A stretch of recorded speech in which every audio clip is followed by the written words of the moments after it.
Hello everyone. Today we'll be interviewing Esther Tariq, the extended essay coordinator.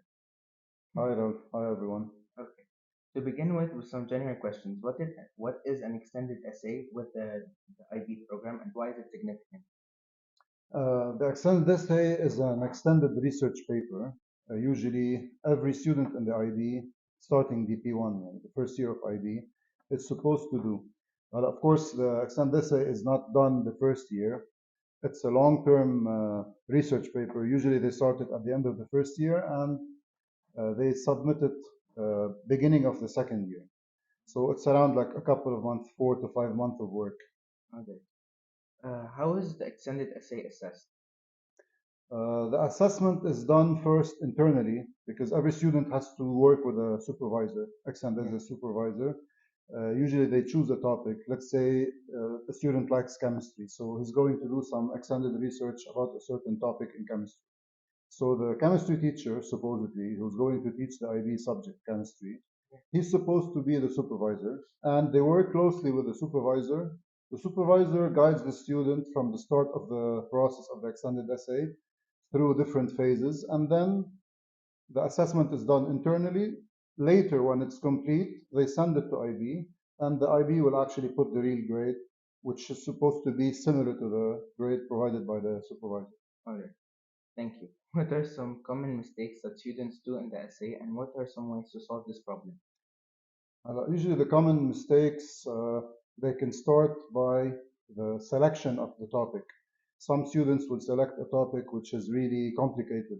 Well, of course, the supervisor is supposed to guide the student in order to select a feasible topic. What does it mean, a feasible topic? Let's say a student previously I had students in IT as a topic. It's called ITGS. So one of the students selected, I will do an extended essay about artificial intelligence and autonomous cars. And this was back, let's say, 10 years ago. If you want to do a topic like this, you need to have contact with companies, car companies, or with professionals who work in that field.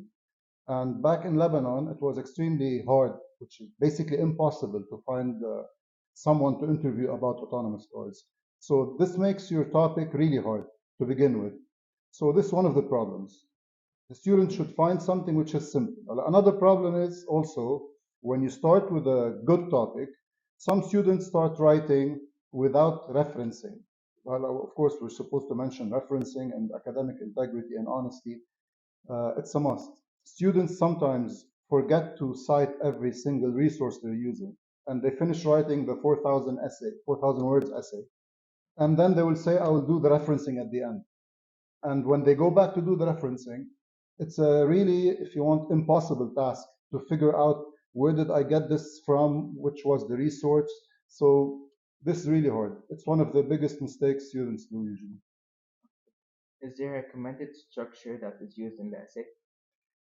There is somehow, of course, it differs because different topics have different approaches to do the essay. If he's doing an extended essay in sciences, it's different than languages, different than social sciences, group three, and math. So each subject has a different approach, but in general, there should be an introduction with a research question listed, mandatory, and you have to list the research question, which is what is the extended essay about, what is it going to search for, and a body of the essay. The body can be divided into subcategories, like different sections or chapters if you want, and the conclusion, which will answer the research question in the introduction, then bibliography listing the references, then appendices.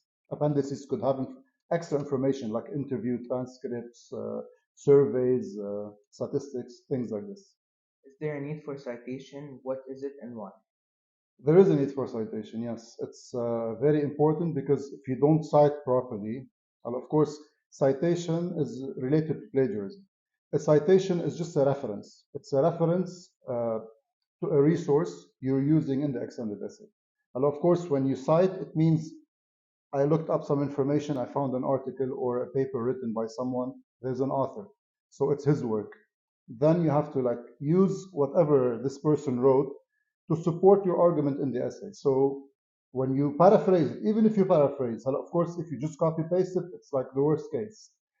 Even if you paraphrase without listing where you got this from, which is the reference, which is the citation, then it's plagiarism. So as long as you reference, it means you have to say where I got this from a resource, then this is considered proper referencing, which is usually using citations. We use in-text citations. So inside the text, when you're writing your research paper, you have to provide references to the resources you're using, which will be listed in the bibliography. And of course, this is also for good research, for academic integrity. At the same time, it provides credible evidence that whenever you want to say something, I'm using this reference to a resource, so it's like your proof in a way. All right, that's the importance of citations. Okay. Secondly, some school duty questions. How does the school ensure that students aren't plagiarizing? First, students are introduced to proper referencing techniques. Well, of course, I think from like starting grade 7 and a bit earlier, students are taught to research properly, to provide references and citations for their work so they can avoid plagiarism. This is in terms of awareness and teaching the students the right skills to do proper research. Of course, if a student still wants to plagiarize, nothing can stop them, of course, except when you take this piece of work and you put it through a plaque scan or plagiarism checker tool. Let's say in school here we're using Turnitin. So let's say a student finishes his extended essay or any other piece of work in IB or other classes, not necessarily IB only. So if a student copy pastes something, especially now with AI also, they can generate any piece of work and then they can pretend they did the work. So now plagiarism checkers, they can check for plagiarism online and similarities, copy paste, stuff like this, and poor referencing also, because also if you get someone's idea and you paraphrase it, you put it in your own words, it's still not your work, right? Sometimes when it's copy pasted, it's easier to figure out the similarity. But if you paraphrase, it's harder. But still, some plaque scan tools or plagiarism scan tools, they can spot those similarities. And now also they have additional features to detect AI generated content also. So this would be the last step as a school or as a supervisor for the extended essay or myself, let's say, because I'm supposed to also supervise the extended essay in general for all the students.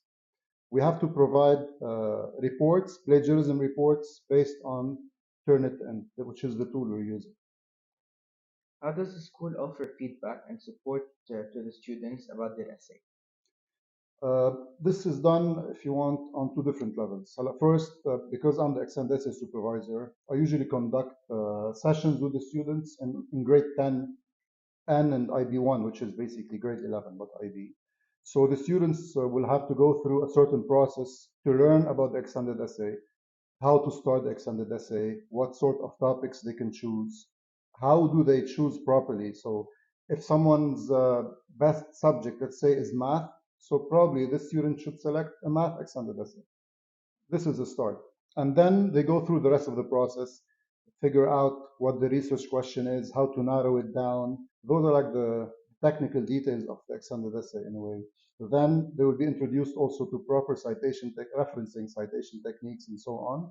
And then they continue the work with the supervisor. So once they select the subject, let's say you're an IB student and you want to do an extended essay in economics. So who's your supervisor? Your economics teacher.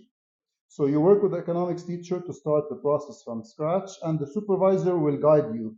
They have regular meetings, formal meetings, like 3 formal meetings, and they provide feedback. The student will have to write down feedback for every meeting. They have specific things they have to answer to in every meeting, different steps. And then at the end, when the whole work is complete, the student will write something called the viva voce. It's like the final interview with the supervisor. They write their feedback. What did they learn from this extended essay? Did they gain new skills? Because the extended essay will teach the student a lot of skills needed later on in university and life. It's very important. So this would be like a general outline of how the school supervises or provides feedback to the students during the extended essay. Thank you so much, Mr. Story, for your time. You're welcome. Thank you.